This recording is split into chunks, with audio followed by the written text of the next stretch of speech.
Film की शुरुआत एक घने जंगल वाले इलाके से होती है जो एक छोटे से गांव टैनर के पास स्थित है। यहाँ हम कुछ मजदूरों को देखते हैं जो लकड़ी के कारखाने में काम कर रहे होते हैं। वो लोग पूरी मेहनत से अपना काम खत्म करने की कोशिश कर रहे होते हैं ताकि जल्दी घर जा सकें। दिन के आखिर में उनका मैनेजर रेडियो पर उन्हें आवाज लगाता है और कहता है कि आज ही काम खत्म करके सब लोग अपने अपने घर चले जाएं। लेकिन हैरानी की बात ये होती है कि कोई भी उसे जवाब नहीं देता। अचानक उसे कुछ अजीब सी आवाजें सुनाई देती हैं, जैसे कोई हंगामा हो रहा हो, और फिर एक इंसान की चीख सुनाई देती है जो मदद मांग रहा होता है। ये सुनकर मैनेजर घबरा जाता है और खुद ही वहां जाने का फैसला करता है ताकि देख सके कि आखिर हो क्या रहा है। जैसे ही वो थोड़ा आगे बढ़ता है उसका दिल दहशत से भर जाता है क्योंकि उसे जमीन पर एक कटा हुआ हाथ पड़ा हुआ दिखता है। वो डरते डरते ऊपर देखता है और वहां उसे उसी इंसान की बाकी लाश पेड़ से लटकी हुई नजर आती है। ये खौफनाक नजारा देखकर वो पूरी तरह से घबरा जाता है और तुरंत अपनी कार की तरफ भागता है ताकि वहां से निकल सके। लेकिन जैसे ही वो कार में बैठता है पीछे से कोई भयानक चीज उस पर हमला कर देती है और कार को जोर से हिला देती है और कुछ ही सेकंड्स में वो भी बाकी लोगों की तरह मारा जाता है। उसी समय गांव में हमें पॉल से मिलवाया जाता है जो इस इलाके का मुखिया होता है। वो अपने असिस्टेंट डॉनी से कहता है कि रॉनी नाम के किसान की समस्या पर ध्यान दे और उसे जल्दी सुलझाए। रॉनी बताता है कि कोई उसकी फार्म में घुसकर उसके घोड़े चुरा कर ले गया है। पॉल जब मामले की जांच करता है तो उसे कोई पक्का सबूत नहीं मिलता और वो सोचता है कि शायद घोड़े खुद ही भाग गए होंगे। लेकिन रॉनी इस बात से साफ इनकार कर देता है। वो कहता है कि उसके घोड़े इतने आसानी से बाढ़ कूद कर नहीं भाग सकते और उनमें से एक घोड़ा तो उसके बहुत करीब है। वो कभी खुद से फार्म छोड़कर नहीं जाएगा। लेकिन जब कोई सबूत नहीं मिलता तो पॉल फिलहाल केस को बंद कर देता है और रॉनी की बात को नजरअंदाज करके वहां से चला जाता है। उसी दौरान पॉल की मुलाकात क्लोई से होती है जो अपने घोड़े के साथ सवारी करने जा रही होती है। पॉल उससे बात करता है और रॉनी को चेतावनी देता है कि वो क्लोई से दूर ही रहे क्योंकि पहले भी जो कोई उसके करीब आने की कोशिश करता है उसे उसने गोली मार दी थी। इसके बाद पॉल अपने बेटे एडम को उसकी माँ से लेने जाता है ताकि वो उसके साथ कुछ समय बिता सके। यहाँ हमें पता चलता है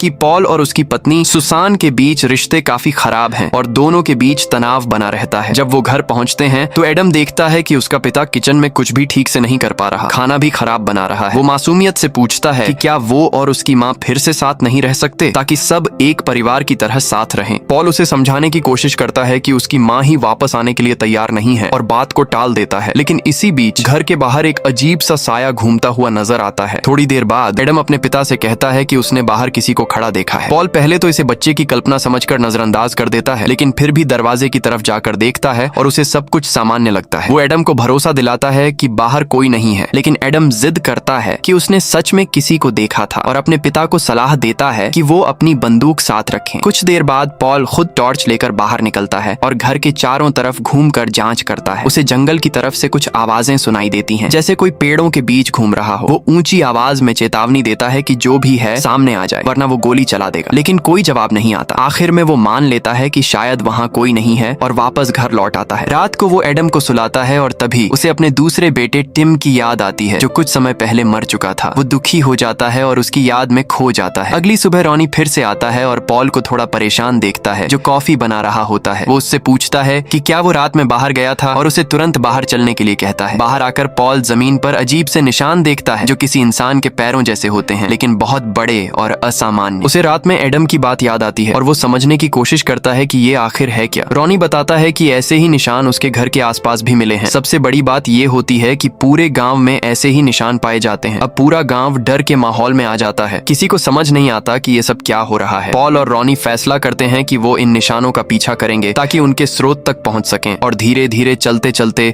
वो दोनों सीधे जंगल के अंदर गहराई में पहुंच जाते हैं और फिर अचानक वो अजीब से निशान गायब हो जाते हैं और पॉल आखिर तक उनका कोई ठिकाना नहीं ढूंढ पाता। लेकिन तभी उसे पेड़ों पर बड़े बड़े पंजों के निशान दिखते हैं जैसे किसी खतरनाक जानवर ने उन्हें नोचा हो। ये देखकर पॉल समझ जाता है कि मामला बहुत बड़ा है और उसे इसे गंभीरता से जांचना पड़ेगा। इसके बाद ऑफिस में वो देखता है कि गांव के ज्यादातर लोग वहां इकट्ठा हो चुके हैं। सब लोग डरे हुए हैं और शिकायत कर रहे हैं कि उनके साथ क्या हो रहा है और वो जानना चाहते हैं कि आखिर ये सब है क्या। मजबूरी में पॉल फॉरेस्ट सर्विस डिपार्टमेंट को इस बारे में सूचना देता है ताकि वो लोग आकर मदद कर सके। वो उन्हें उन निशानों के बारे में बताता है जो उसने देखे थे और कहता है कि ये किसी आम जानवर के नहीं हो सकते क्योंकि उनके 2 पैर हैं बिल्कुल इंसानों की तरह, जो कि बहुत अजीब बात है। लेकिन उसकी बात पर कोई विश्वास नहीं करता बल्कि लोग उस पर हंसने लगते हैं। पॉल को लगता है कि शायद कोई मजाक कर रहा है, लोगों को डराने के लिए ये सब कर रहा है। वो ठान लेता है कि वो उस इंसान को ढूंढ कर ही रहेगा और अंदर से उसे पूरा यकीन होता है कि डरने वाली कोई बात नहीं है। वहीं रॉनी इससे बिल्कुल उल्टा सोचता है। वो पॉल से कहता है कि ये मामला बहुत बड़ा है और उसे इसे और ज्यादा गंभीर गंभीरता से लेना चाहिए, लेकिन पॉल फिर भी उसकी बात को नजरअंदाज कर देता है और वही करता है जो उसे सही लगता है। थोड़ी देर बाद गांव का पादरी आता है और बताता है कि उसका कुत्ता अचानक गायब हो गया है। वो कहता है कि ये पहला मामला नहीं है, बल्कि कई जानवर रात के समय गायब हो चुके हैं और किसी को पता नहीं कि वो कहाँ गए। ये सुनकर मामला और ज्यादा डरावना हो जाता है। इसके बाद पॉल सुपरमार्केट जाता है कुछ सामान लेने के लिए। वहाँ वो नोटिस करता है कि हर कोई उसे अजीब नजरों से देख रहा है, जैसे सब उससे जवाब चाहते हों। लोग उससे पूछने लगते हैं कि गांव में जो कुछ हो रहा है उसका कारण क्या है। वहीं उसकी मुलाकात क्लोई से होती है जो वहीं काम करती है। दोनों थोड़ी देर बात करते हैं, तभी जेम्स बीच में आ जाता है और कहता है कि उसने इस गांव के बारे में पुरानी डरावनी कहानियां सुनी हैं। वो बताता है कि उसके दादा हमेशा एक ऐसे खौफनाक जीव की बात करते थे जो जंगल में रहता है और शायद वही इस सब के पीछे है। ये सुनकर पॉल गुस्सा हो जाता है और उसे डांट देता है कि ऐसी बातें ना फैलाए वरना लोग सच में डर जाएंगे। वो साफ कहता है कि ऐसा कुछ भी नहीं होता, लेकिन जेम्स को शक होता है कि शायद रॉनी ही ये सब कर रहा है, क्योंकि वो इस गांव का रहने वाला नहीं है और हो सकता है वो यहाँ से वापस जाना चाहता हो, इसलिए कोई बहाना बना रहा हो। जब पॉल वहाँ से निकलता है तो उसकी मुलाकात अपने दोस्त अर्ल से होती है। अर्ल उसे बताता है कि जंगल के सारे जानवर अचानक गायब हो गए हैं बिना किसी वजह के और ऐसा पहले कभी नहीं हुआ। अब पॉल को भी लगने लगता है कि मामला हाथ से निकल रहा है और अर्ल उसे सलाह देता है कि वो इसकी अच्छी तरह जांच करे। इसके बाद पॉल सुसान के घर जाता है ताकि एडम को अपने साथ ले जा सके। सुसान उसे बताती है कि एडम इन सब घटनाओं की वजह से बहुत डर गया है और वो पॉल से कहती है कि वो अपने बेटे को संभाले और उसके करीब रहे। पॉल एडम को लेकर वापस घर जाता है। रास्ते में एडम अचानक अंधेरे में कुछ चलता हुआ देखता है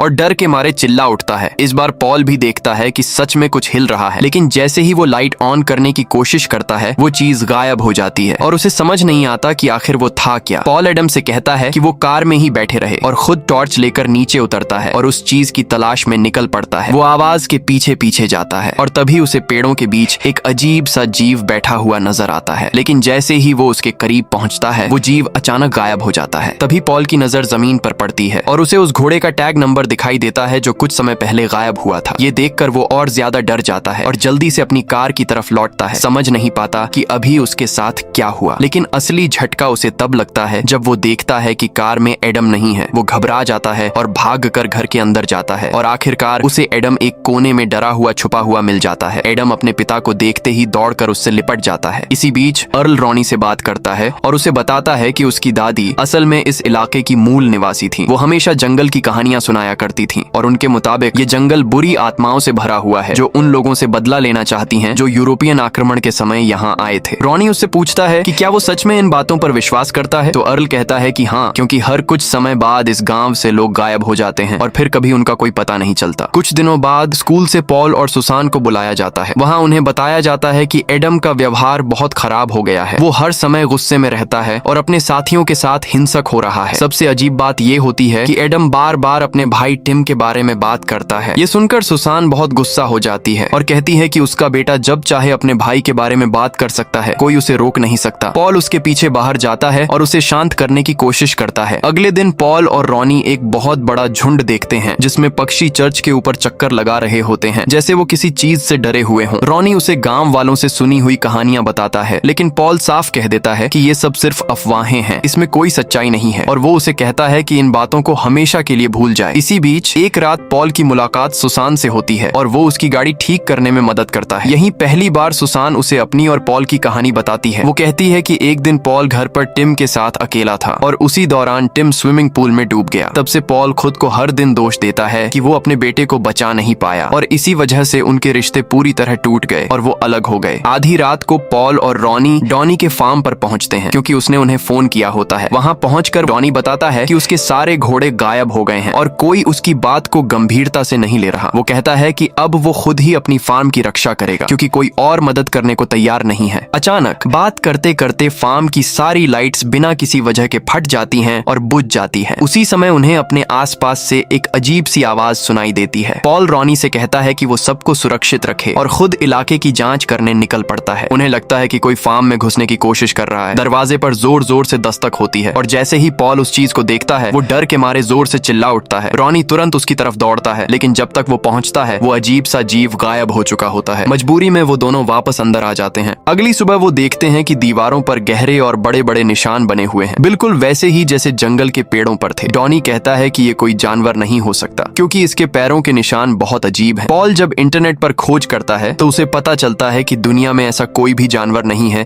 जिसके निशान ऐसे हों। तभी उसे एक रहस्यमयी जीव के बारे में पढ़ने को मिलता है जिसका नाम वेंडिगो होता है। मामला और गंभीर हो जाता है जब सरकार एक तूफान की चेतावनी जारी करती है और सभी लोगों को घरों में रहने के लिए कहती है। उसी दौरान पॉल सड़क पर एक हिरण की लाश देखता है जिसे बहुत ही बेरहमी से खाया गया होता है। इसके बाद वो सुसान और अपने बेटे के साथ खाना खाने जाता है ताकि माहौल थोड़ा सामान्य हो सके, लेकिन पूरे समय वो चुप रहता है। एडम उनसे पूछता है कि वो दोनों फिर से साथ कब रहेंगे और उसकी माँ हमेशा रोती क्यों रहती है। पॉल किसी तरह बात को टालने की कोशिश करता है। उसी वक्त रॉनी वहाँ आता है और क्लोई को अंदर बैठा देखता है और उससे बात करने लगता है। तभी पॉल उसे फोन करता है और कहता है कि वो तुरंत उससे रास्ते में मिले। पॉल उसे एक और मरे हुए हिरण को दिखाता है जो बिल्कुल उसी तरह से मारा गया होता है और उस पर भी पंजों के निशान होते हैं। तभी उन्हें अपने आसपास फिर वही अजीब सी आवाज सुनाई देती है और अचानक वो रहस्यमयी जीव उनके सामने आ जाता है। डर के मारे पॉल जमीन पर गिर जाता है और दोनों भागकर अपनी कार में छुप जाते हैं। लेकिन जब वो बाहर देखते हैं तो हिरण की लाश पूरी तरह गायब हो चुकी होती है। अब पॉल को यकीन हो जाता है कि ये कोई इंसान नहीं बल्कि एक खतरनाक दानव है। वो अब उन सारी कहानियों के बारे में सोचने लगता है जो अब तक उसे झूठ लगती थी। वो रॉनी के साथ बैठकर शांति से बात करता है और कहता है कि इस रहस्य का जवाब जंगल के अंदर ही छुपा है और अगर उन्होंने जल्दी कुछ नहीं किया तो मामला पूरी तरह नियंत्रण से बाहर हो जाएगा। अगले दिन सुबह 3 शिकारी जंगल में जाते हैं। उन्हें भी कुछ अजीब सा महसूस होता है। वो डरावनी आवाजें सुनते हैं। उनमें से एक कहता है कि शायद ये सिर्फ एक भालू होगा और अपने दोस्तों को शांत करने की कोशिश करता है। लेकिन तभी वो रहस्यमयी जीव अचानक हमला कर देता है और उनमें से एक को मार देता है। उसी दौरान ऑफिस में रॉनी पहली बार पॉल को अपने अतीत के बारे में बताता है कि वो न्यूयॉर्क से यहाँ क्यों आया। वो मानता है कि उसकी जिंदगी में जो कुछ भी हुआ उसके पीछे कोई वजह जरूर है और वो यहाँ की जिंदगी से खुश है। जब पॉल उसे छोड़कर फिर से जंगल में सबूत ढूंढने जाता है तो उसे अचानक अपने मरे हुए बेटे टिम की आवाज सुनाई देती है और तभी कोई उस पर हमला कर देता है। जब वो होश में आता है तो देखता है कि उसके सामने एक घायल आदमी खड़ा है, डरा हुआ, बुरी हालत में। वो उन्हीं 3 शिकारियों में से एक होता है। पॉल उसे अपने साथ ऑफिस ले जाता है। वहाँ वो अपना नाम रॉबर्ट बताता है और कहता है कि वो अपने दोस्तों रयान और मैनी के साथ शिकार पर गया था, लेकिन अचानक एक तेज और खतरनाक जीव ने उन पर हमला कर दिया। उसकी हालत और चेहरे की दहशत साफ बता रही होती है कि उसने जो देखा है वो किसी भी इंसान के लिए यकीन करना आसान नहीं है। और वो कहता है कि उसे समझ ही नहीं आ रहा ये कैसा मखलूक है, क्योंकि उसने अपनी जिंदगी में पहली बार ऐसा कुछ देखा है। जब वो पॉल से वादा करते हैं कि वो उसके दोस्तों को ढूंढेंगे तो अंदर से पॉल को पूरा यकीन होता है कि वो अब जिंदा नहीं है। इसके बाद अर्ल पॉल को फोन करता है और उसे तुरंत जंगल में मिलने के लिए कहता है। पॉल रॉनी को साथ लेकर वहां पहुंचता है जहां उन्हें जिम भी मिलता है जो गुस्से में जंगल की तरफ देख रहा होता है। अर्ल उन्हें पेड़ पर लटकी हुई लाशें दिखाता है। जिम उनसे बहुत बुरी तरह बात करता है और उन्हें दोष देता है कि वो गांव वालों की रक्षा नहीं कर पा रहे। पॉल उसे शांत करता है और कहता है कि फिलहाल वो जंगल में दोबारा न जाए जब तक वो इस मामले को सुलझा नहीं लेते। फिर वो मदद के लिए कॉल करता है और जवाब मिलता है कि 24 घंटे के अंदर मदद पहुंच जाएगी। तूफान की वजह से बहुत सारे लोग गांव छोड़कर जाने लगते हैं, लेकिन पॉल रॉनी से कहता है कि उन्हें मदद की जरूरत नहीं है, वो दोनों ही बचे हुए लोगों को संभाल सकते हैं। रात में सुसान उसे कॉल करती है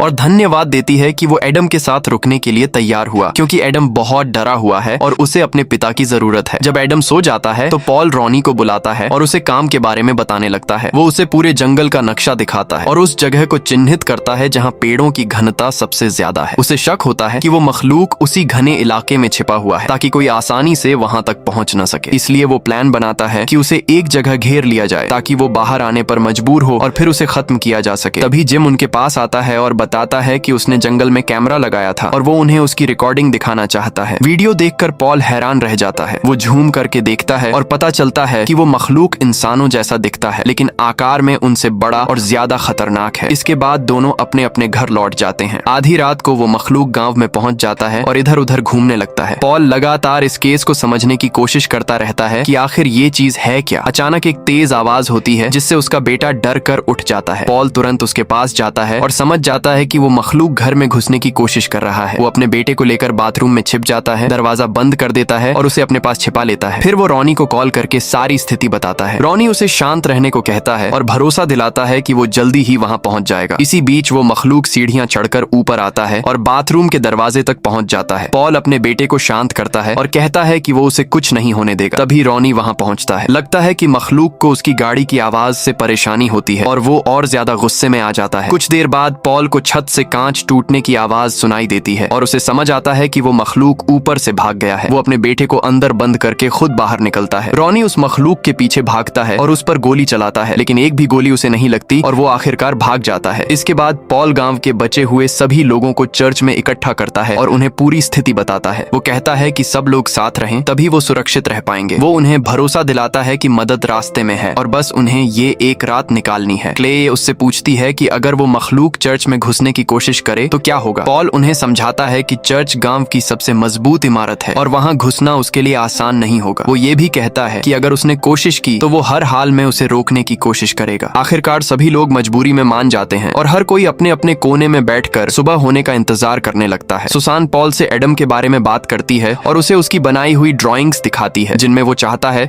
कि उनका परिवार फिर से पहले जैसा खुश हो जाए। जब पॉल अपने दूसरे बेटे टिम की ड्राइंग देखता है तो उसकी आंखों में आंसू आ जाते हैं। वो मानता है कि उसे डर है कि वो एडम को भी नहीं बचा पाएगा जैसे वो टिम को नहीं बचा पाया था। सुसान उसे समझाती है कि वो उसकी गलती नहीं थी, वो सिर्फ एक हादसा था जो किसी के साथ भी हो सकता था। वो उसे हिम्मत देती है कि वो इस दर्द से बाहर निकले और फिर से पहले जैसा बन जाए। साथ ही उसे याद दिलाती है कि पूरा गांव उस पर भरोसा करता है और उसे यकीन है कि वो सबकी रक्षा कर सकता है। कुछ देर बाद दरवाजे पर उस मखलूक की जोरदार आवाज सुनाई देती है। ये सुनकर सब लोग बुरी तरह डर जाते हैं। पॉल चारों तरफ लोगों के चेहरे पर फैला डर देखता है और उसे अपनी जिम्मेदारी याद आती है। वो ठान लेता है कि जैसे उसने वादा किया है वो सबकी रक्षा करेगा। वो अपना हथियार उठाता है और सबको कहता है कि खिड़कियों से दूर हो जाएं। तभी वो मखलूक मुख्य दरवाजे तक पहुंच जाता है और पूरी ताकत से उसे तोड़ने की कोशिश करता है। पॉल और रॉनी दरवाजे के सामने खड़े हो जाते हैं और इंतजार करने लगते हैं कि वो कब अंदर घुसेगा। तभी पॉल को याद आता है कि नीचे एक तहखाना है। वो सबको जल्दी से वहां जाकर छिपने को कहता है। वो सुसान और अपने बेटे को अलविदा कहता है और वादा करता है कि वो वापस आएगा। फिर वो रॉनी से कहता है कि वो नीचे लोगों के साथ रहे और खुद अकेले ऊपर जाने का फैसला करता है। इसी बीच जिम कहता है कि वो उनकी मदद करेगा और अर्ल भी उनके साथ जुड़ जाता है। पॉल मान जाता है क्योंकि हालात बहुत खराब हैं। पॉल और रॉनी जल्दी से ऊपर जाते हैं। तभी पूरी जगह की बिजली चली जाती है। अब वो टॉर्च की मदद से आगे बढ़ते हैं। जब वो देखते हैं तो दरवाजा टूट चुका होता है। दोनों चारों तरफ उस मखलूक को ढूंढने लगते हैं। चलते चलते वो एक कमरे तक पहुंचते हैं जहां एक लंबा सा कॉरिडोर होता है। पॉल तय करता है कि वो उस कॉरिडोर को चेक करेगा क्योंकि मखलूक वहां छिपा हो सकता है। वो रॉनी से कहता है कि वो दरवाजे पर ही रुके। पॉल कॉरिडोर में आगे बढ़ता है। तभी पीछे से एक साया गुजरता है। उधर रॉनी किचन में जाता है और वहां उसे जमीन पर उस मखलूक के पैरों के निशान दिखाई देते हैं। लेकिन इससे पहले कि वो कुछ कर पाता मखलूक अचानक उसे पकड़ लेता है। रॉनी डर के मारे चिल्लाने लगता है। मखलूक उसे जमीन पर पटक देता है और उसे मारने ही वाला होता है। ऊपर से उसकी आवाज सुनकर पॉल तुरंत उसकी तरफ दौड़ता है। नीचे छिपे लोग भी ये सब सुनकर डर जाते हैं। आखिरी पल में रॉनी खुद को छुड़ा लेता है और छिप जाता है। जैसे ही मखलूक उसके पास आता है वो उस पर कई बार गोली चलाता है। मखलूक उससे बचकर भाग जाता है। तभी पॉल वहां पहुंचता है लेकिन रॉनी उससे कहता है कि वो उसे छोड़कर उस मखलूक का पीछा करे वरना वो तहखाने तक पहुंच जाएगा। पॉल आगे बढ़ता है। तभी उसे महसूस होता है कि मखलूक उसके पीछे खड़ा है। वो तुरंत मुड़कर उस पर लगातार गोलियां चलाता है लेकिन मखलूक उसका हथियार छीनकर उसके सामने ही तोड़ देता है। पॉल तुरंत भागकर सोफे के नीचे छिप जाता है और बिना आवाज किए सोचने लगता है कि अब क्या करे। फिर वो अपना दूसरा हथियार निकालता है और जैसे ही मखलूक पास आता है वो फिर से उस पर गोली चलाता है। इस बार मखलूक पीछे हट जाता है और दूर भाग जाता है। पॉल बाहर निकलकर उसका पीछा करता है और जमीन पर खून के निशान देखता है लेकिन उसे ये नहीं पता होता कि मखलूक उसके ऊपर ही मौजूद है। अचानक वो ऊपर से कूदकर चर्च के बीच में आ जाता है। अब पहली बार सब लोग उसे साफ साफ देख पाते हैं। पॉल उस पर लगातार गोली चलाता है लेकिन मखलूक उस पर झपटता है और दोनों जमीन पर गिर जाते हैं। आखिरी पल में पॉल चाकू निकालता है और सीधे उसके दिल में घोंप देता है। यही वार उसे खत्म कर देता है और आखिरकार वो मखलूक मर जाता है। पॉल तुरंत तहखाने में जाता है ताकि लोगों को बाहर निकाल सके और उन्हें बता सके कि खतरा खत्म हो गया है। लेकिन जैसे ही वो वापस मुड़कर उस मखलूक को देखता है वो हैरान रह जाता है क्योंकि उसके सारे घाव गायब हो चुके होते हैं। तभी उसे समझ आता है कि ये सिर्फ एक मखलूक नहीं था बल्कि ऐसे और भी कई मखलूक इस गांव में मौजूद हैं। और तभी चारों तरफ से कई सारे मखलूक चर्च को घेर लेते हैं और हमला करने के लिए तैयार हो जाते हैं। यहीं पर हमारी आज की कहानी खत्म होती है। मिलते हैं अगली वीडियो में।